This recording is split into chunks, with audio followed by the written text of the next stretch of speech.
Markets eyeing another record high today. The S&P 500 notching its best five-day winning streak since January. Now, this coming ahead of Fed Chair Jay Powell's address to Congress today.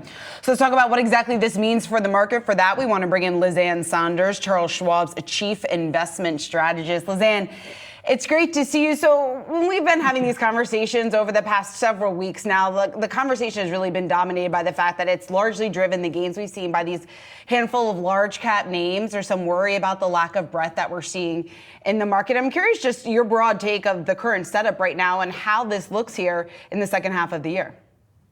Yeah, so it's a tale of two markets, and that's one of the descriptors we've been using to describe this backdrop. If you're only looking at the index level, you've seen a rip higher, you've seen all-time highs, 35 of them this year, but under the surface is a much different picture. There's a lot more churn and rotation, weakness, even turmoil to some degree, and it's really heightened in the NASDAQ. The NASDAQ is at all-time highs. It's had no more than a 7% drawdown at the index level year to date, but the average member within the NASDAQ has had a 39% drawdown. So that just tells you that just looking at the index level doesn't tell the full story. Now, on the other side of that, it also means opportunities have been created with a lot of that weakness and churn and rotational corrections under the surface. So I think there are opportunities, and it wouldn't surprise me if we see some convergence start to happen where maybe you see some profit taking up the cap spectrum into the mega cap names,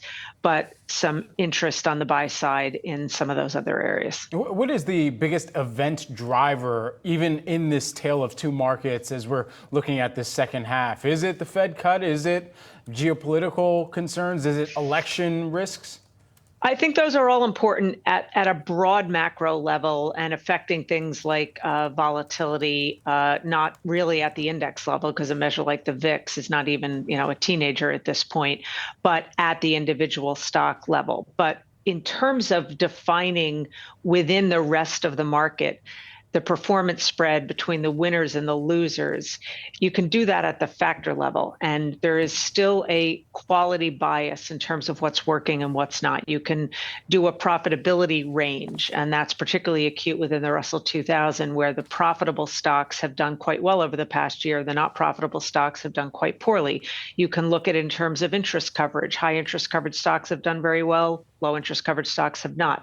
Strong balance sheet companies versus weak balance sheet companies, big performance spread there. So I think that's how to think about the market, but also navigate where there are opportunities and where there are landmines. I think the best way to do that is actually at the factor level or characteristic level, as opposed to, say, at the style level or at the sector level.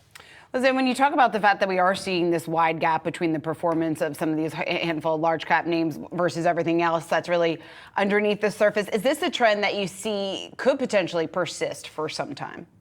It could, and I think it's a fool's errand to, if you hold a lot of the big winners to try to figure out, okay, at some point there will be consolidation. When does that start? It's why we always point to the really beautiful discipline that is rebalancing. It forces investors to do a version of what we know we're supposed to, which is buy low, sell high, but in this case, add low, trim high.